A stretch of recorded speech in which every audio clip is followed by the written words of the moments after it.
नमस्कार साथियों। तो आज हम देखने वाले हैं उसी मैथ के सीरीज को आगे बढ़ाते हुए 11 नंबर प्रश्न से हम आगे करेंगे। ठीक है, हमने पिछली वीडियो में आपको 10 प्रश्न बताए थे और उसका पूरा डिटेल सोल्यूशन भी बताया था। चलिए 11 नंबर से हम आगे बढ़ते हैं। तो 11वां प्रश्न आपके पास क्या है? यदि 65 तथा 117 का मौसो 65 n माइनस 117 के रूप में है तो n का मान क्या होगा? ठीक है, यानी कि आपको क्या बोल रहा है, दो संख्याएं दी गई 65 और 117 और इसका मौसो कितना दिया हुआ है 65 n माइनस का 117। तो आपसे पूछ रहा है n का मान, यानी इस n का मान आपको बताना है। चलिए, यानी कि यहाँ पे दिया क्या हुआ है HCF ऑफ कह सकते हैं 65 और 117 का जो HCF है वो आपको दिया हुआ है 65 n माइनस का 117। यानी मोटा मोटी जानिए इन दोनों संख्याओं का मौसो ये दिया हुआ है। ठीक है, पहले हम पता कर लेते इन दोनों संख्याओं का मौसो क्या होगा। ठीक है, तो 65 और 117 का आप क्या करिए मौसो निकाल लीजिए। ठीक है, तो आप गुणनखंड विधि से निकालिए कोई सा भी विधि। हम क्या करते हैं 65 और 117 का मौसो निकाल लेते हैं। ठीक है, गुणनखंड लगाते हैं 13 यहाँ पे 117 में लगाएंगे 3 से 3 तिहाई 3 नमा फिर से लगाएंगे 13। ठीक है, यानी 65 क्या आ गया आपके पास 5 इंटू 13 और 117 जो है वो है आपका 3 के स्क्वायर इंटू 13। यानी कि इन दोनों संख्याओं का एक्चुअल मौसो कितना है? इन दोनों का एक्चुअल मौसो है आपका 13। ठीक है, लेकिन आपको दिया क्या हुआ है 65 n माइनस का 13। हमने क्या किया इन दोनों संख्याओं को 65 और 117 का जब मौसो निकाला तो हमको आया 13। ठीक है, लेकिन दिया क्या हुआ था, तो दिया हुआ था आपका 65 n माइनस 117। ठीक है, यहाँ से n का वैल्यू कैसे निकालते हैं, जो भी n वाली संख्या है उसको यहीं रखें, इस माइनस 117 को इधर भेजिए, ये हो जाएगा 13 प्लस का 117। ठीक है, बराबर में आपका क्या बचेगा 65 n। ठीक है, 13 और 117 जोड़ेंगे कितना हो जाएगा 130, बराबर में आपका कितना हो जाएगा 65 n। तो यहाँ से आप बता सकते हैं n का वैल्यू कितना हो जाएगा, तो ये 65 गुना में इधर आएगा तो भाग में 130 बटे 65, 65 दो बारी में आपका क्या हो जाएगा 130, यानी n का मान कितना आ गया 2। तो आपका कौन सा हो जाएगा राइट आंसर? तो आपका राइट आंसर हो जाएगा 2 ये। ठीक है, चलिए कोई दिक्कत कंफ्यूजन? चलिए आगे बढ़ते हैं। अगला प्रश्न क्या कह रहा है आपसे?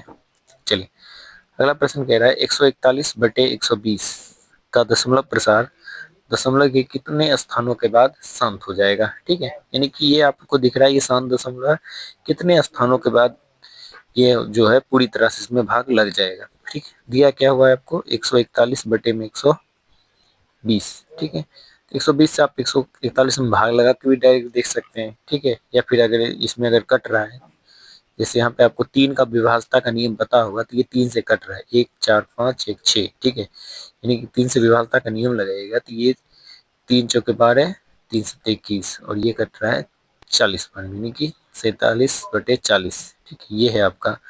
इसमें आपको भाग लगा के पता कर सकते हैं कि इसका दशमलव प्रसार कितने अंकों के बाद समाप्त हो जाएगा। हम क्या करते हैं नीचे वाली संख्या से, यानी ये संख्या से इसमें भाग लगाते हैं। तो 40 से 47 में भाग लगाएंगे, एक बारी में लगाएंगे तो कितना आ जाएगा 40, बच जाएगा 7। दशमलव लगाएंगे 0 आएगा, एक बारी लगाएंगे तो 40 से कम 40, कितना बच गया आपके पास 30। दशमलव का कारण क्या आ जाएगा 0। ठीक है, जैसे 4 का पहाड़ा में आपको 30 खोजना, इसके पास भी शून्य है इसके पास भी शून्य है, तो हम 4 को सीधा 30 में लगाएंगे, तो 4 सत्ते 28 लगाते हैं, तो यहाँ आ जाएगा 28, एक शून्य आ जाएगा अपने आप। ठीक है, सॉरी इसको घटाएंगे कितना आएगा 20, दशमलव कारण 0, 4 पच्चे 20 यानी कि 200। ठीक है, ये पूरी तरह से कट गया कितने अंकों के बाद, तो आपका आंसर आया 1.175। तो आपको बताना था कितने अंकों के बाद शांत होगा, तो कितने अंकों के बाद शांत हो गया, तो 1 2 3, कितने अंकों के बाद, तो 3 अंकों के बाद ये शांत हो गया। तो इसका राइट आंसर क्या हो जाएगा 3, 3 इसका राइट आंसर हो जाएगा। ठीक है, उम्मीद है आपको ये सिंपल तरीके से आपको समझ में आया होगा। ठीक है, इसका एक और तरीका भी है, लेकिन चलिए अगला प्रश्न हम देखते हैं। 13 नंबर प्रश्न क्या कह रहा है आपसे?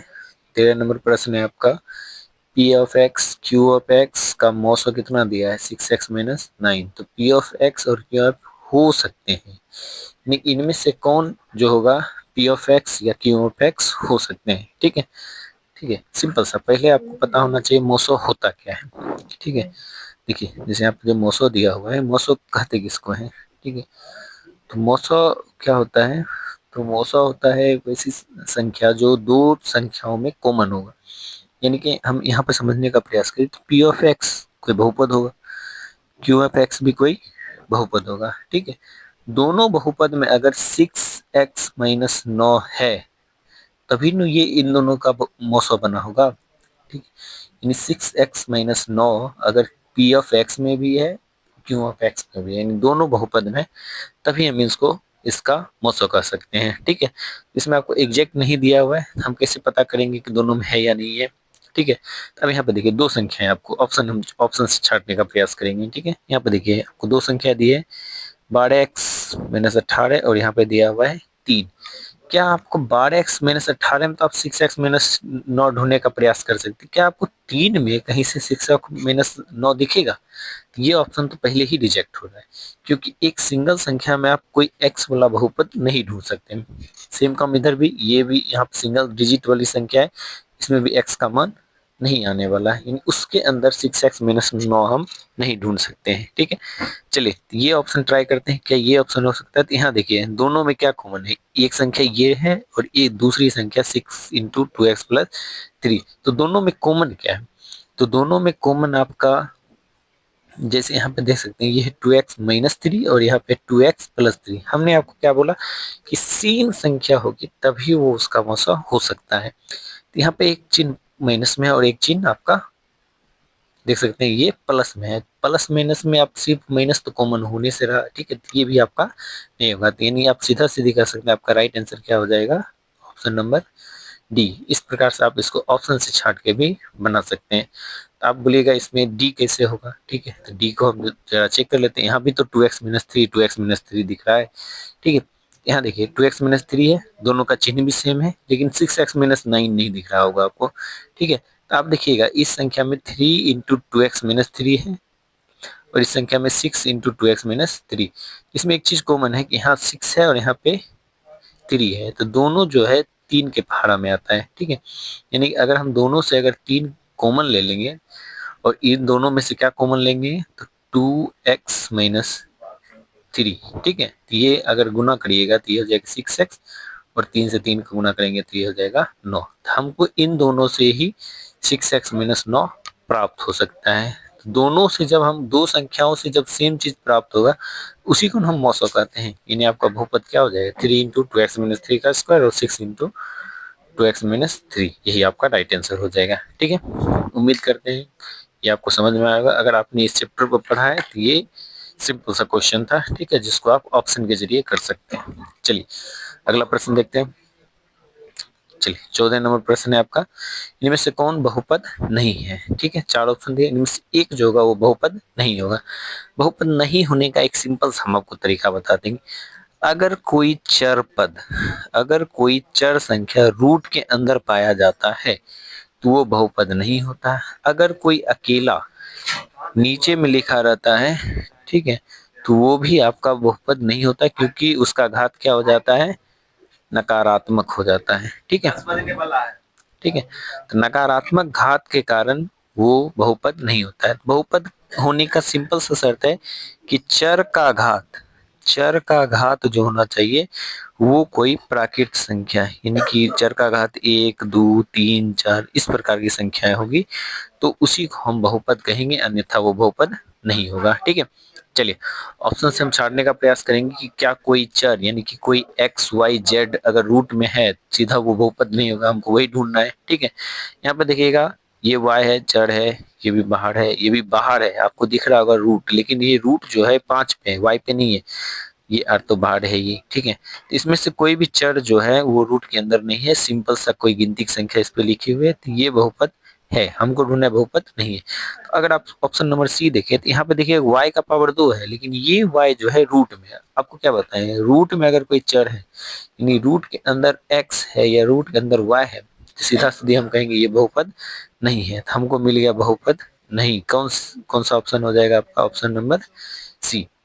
आप बोलिएगा आपने तो ये भी बोला है अगर नीचे में होगा तो वो भी बहुपद नहीं होगा, ठीक है, लेकिन हमने बोला अगर नीचे में वो स्वयं अकेला हो, ठीक है। लेकिन यहाँ देखिए नीचे में y का पावर 2 और ऊपर में y का पावर 3, अगर ऊपर वाला पावर ज्यादा है और नीचे वाला पावर कम है, ठीक है, ऊपर वाला पावर ज्यादा है, नीचे वाला पावर कम है, तो इससे अगर इसमें भाग देंगे तो इसमें ये भाग लग जाएगा, तो यानी अंततः जो होगा ये ऊपर जाके ये एक छोटी सी बहुपद बना देगा।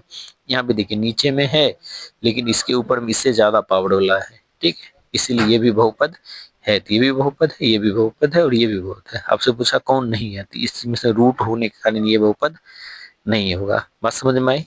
ठीक है, उम्मीद करते हैं आपको ये बात क्वेश्चन समझ में आया होगा। ठीक है, चलिए अगला क्वेश्चन।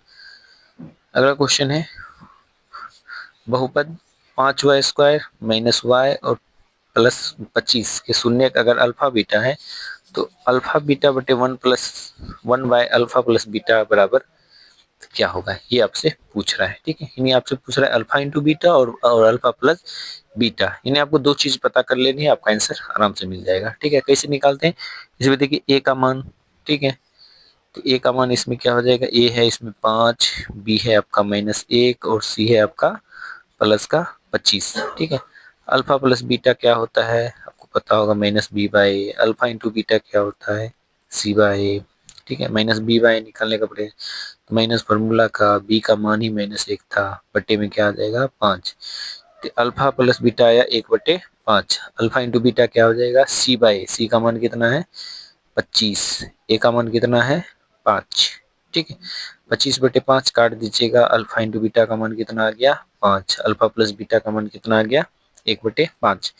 अब इस प्रश्न में बैठा दीजिए, आपको इसका आंसर मिल जाएगा। ठीक है, चलिए हमको दोनों मान पता चल गया है इस बहुपद से। अल्फा इंटू बीटा इसकी जगह हम क्या लिख सकते हैं, तो 5 लिख सकते। इंटू का मतलब गुना होता है, एक ऊपर में अल्फा प्लस बीटा की जगह क्या लिखिएगा, अल्फा प्लस बीटा की जगह आप लिखिएगा 1/5। ये ऊपर में एक पहले से था, हम यहाँ नीचे में जो अल्फा प्लस बीटा है इसकी जगह लिखेंगे 1/5। अगर कोई संख्या बट्टे के नीचे में बटा होगा तो ये उलट के ऊपर जाएगा, यानी कि ये 5 ऊपर जाएगा और एक आ जाएगा आपका नीचे, ये ऐसे लिखेगा 5 × 5/1।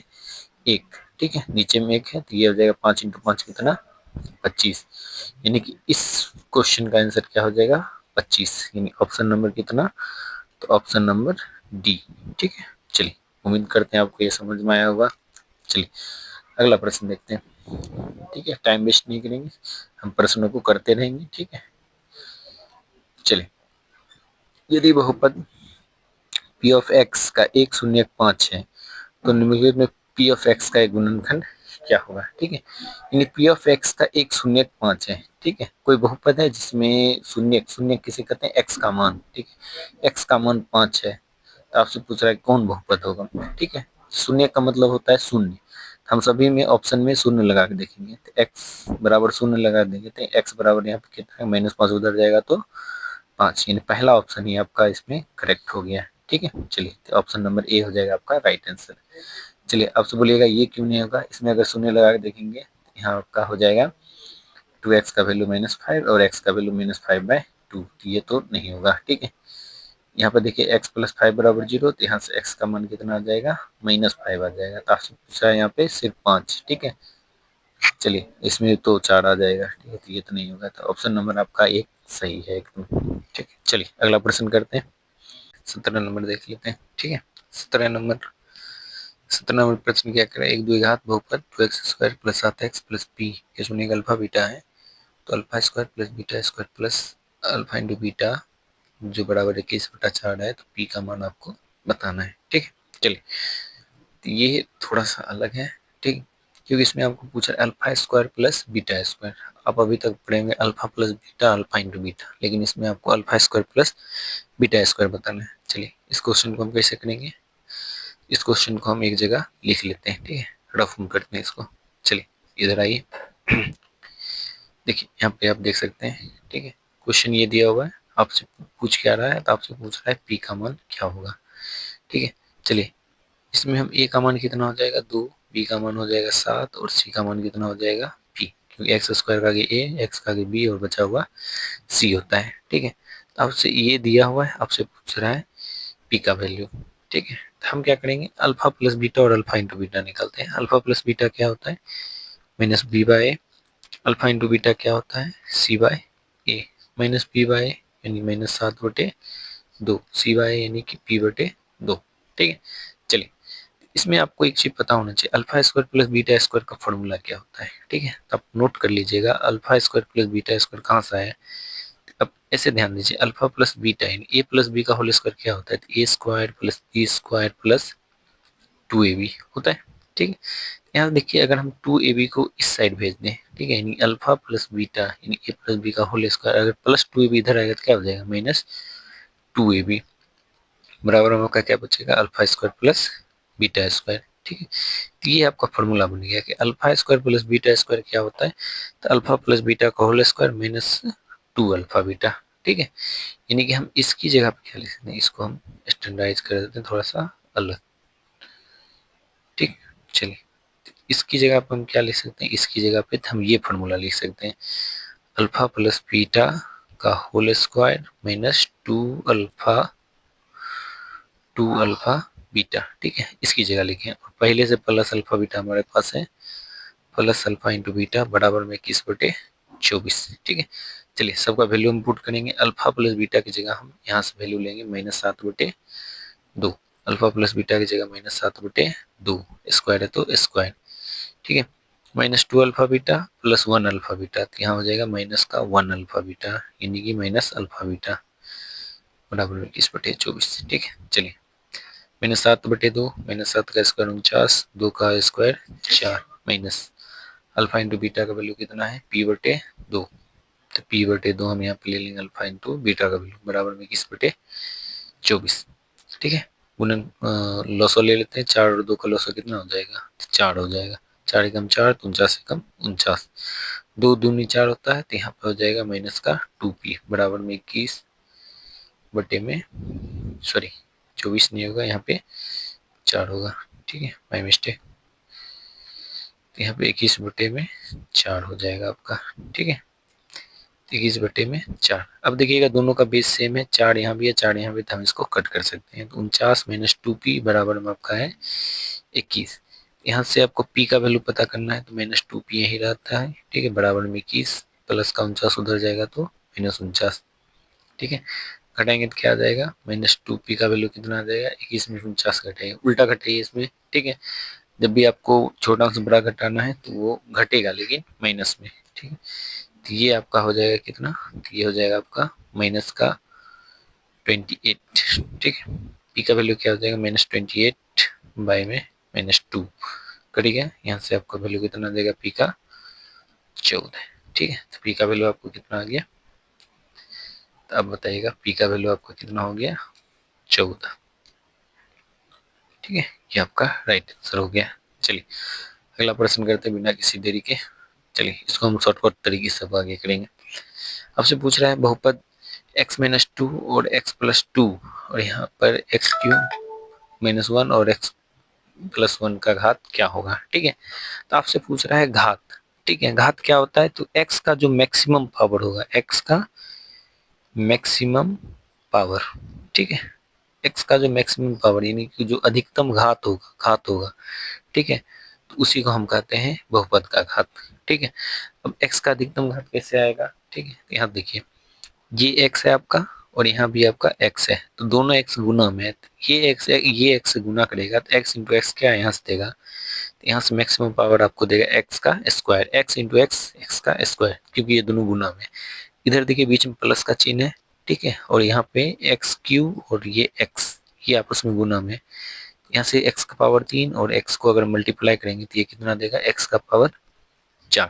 तो इन दोनों में मैक्सिमम कौन हो गया, तो आप बोलिएगा x का पावर 4 मैक्सिमम हो गया, तो ये जो पावर है यही इसका बहुपद का घात कहलाता है। तो यानी आपका सही आंसर क्या हो जाएगा, 4।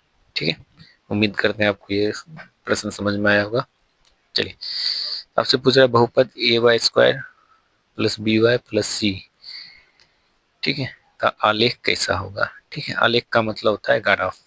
ठीक है, आपसे पूछ रहा है एक बहुपद दिया हुआ है ay², तो y² + by + c, ये कौन सा बहुपद आपको दिख, तो ये आपको दिख रहा है द्विघात बहुपद। ठीक है, तो द्विघात बहुपद का घात कैसा होता है, द्विघात बहुपद का जो ग्राफ होता है वो होता है परवलय। ठीक है, द्विघात बहुपद का घात कैसा होता है, परवलय, यानी इस प्रकार से रहता है तो इसको परवलय कहते हैं।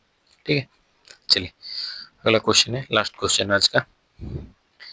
ये आपका यदि किसी द्विघात बहुपद R of X X square plus B X plus C के शून्य 6 और माइनस 2 है तो आपसे पूछ रहा है तो बी तथा सी की क्रम समान क्या होगी। ठीक है, तो आपको यहाँ पे क्या दिया हुआ है, डायरेक्ट शून्य, यानी कि मान चलिए कि अल्फा का वैल्यू आपको दिया हुआ है 6 और बीटा का वैल्यू आपको दिया हुआ है माइनस का 2।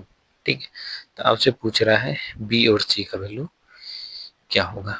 ठीक है, चलिए ट्राई करते हैं इसको बनाने का। अल्फा की जगह हम क्या रखेंगे, अल्फा की जगह हम रखेंगे 6 और बीटा की जगह रखेंगे माइनस का 2। चलिए यहाँ से क्या हो जाएगा, ए का वैल्यू यहाँ पे निकालने का प्रयास करते हैं।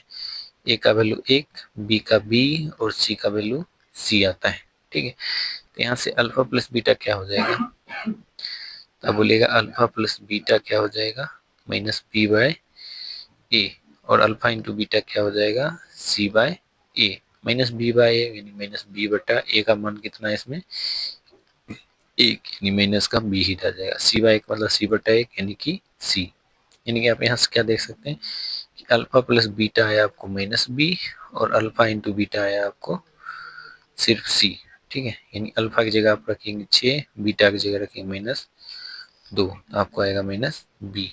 ठीक है, चलिए इसी में इसको आगे सॉल्व करते हैं। तो 6 प्लस माइनस 2, तो ये हो जाएगा 6 माइनस 2 बराबर माइनस का बी, यानी कि ये हो जाएगा 6 में से 2 गया तो 4, 4 का वैल्यू कितना होगा माइनस बी, तो बी का वैल्यू कितना हो जाएगा माइनस का 4।